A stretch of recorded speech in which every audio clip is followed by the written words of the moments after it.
It's the first time I've tried this, folks, as in clamping down an end like this. I've never closed off an end, so that looks like that come out pretty good. I think that'll make an excellent bottom for the holster. That's my backing made out of 2 pieces, folks. I bent this over to get my belt loop because that's how he wants to carry it. Glued that and sewed it inside the area where I thought I'd eventually have to trim when I finish this. I'm not gluing this all the way around. This is the back section. I'm gluing it all the way down, shy of where my hammer is going to be on that rifle. And I'm only gluing this section in the bottom halfway up for now because I don't know how this is going to fit around the rest of the receiver in action. Once again, just glue it, clamp it, and let it dry. That's what I have, folks, like 146 stitches here that I'll put in and just hope that it's not going to be too tight.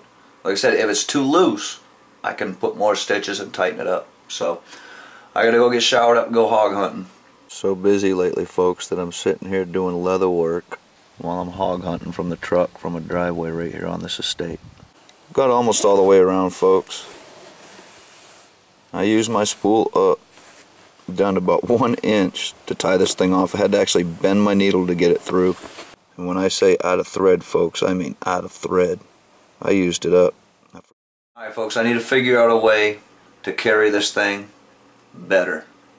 We've got the belt loop to hang down your side. I have my old shoulder holster I made years ago that I really don't use anymore. Since I've swapped to Destroyer hog lights, I don't need something to carry a varmint light battery around on. If I can get this to easily integrate into the back, then you can put this on like a shoulder holster and you can carry it down your back over your shoulder. Pretty simple there.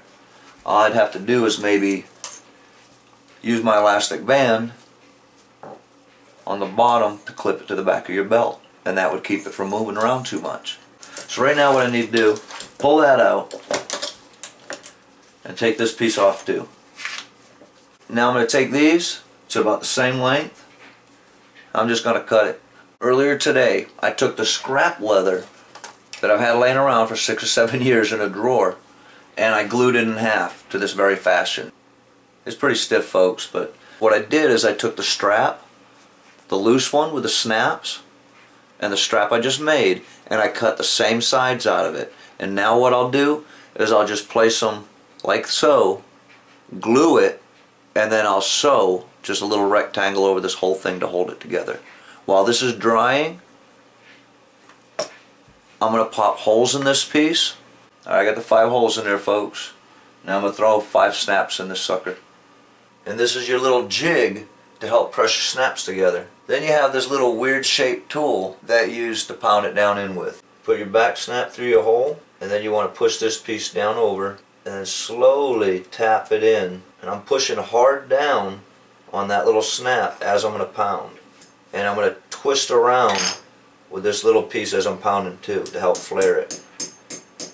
I do it a little bit and then check the snap while still holding down. It looks pretty good, folks. I don't know if you guys can see the edges, but it's folding back. So once I get it folding back, I'll tap it down a little bit more.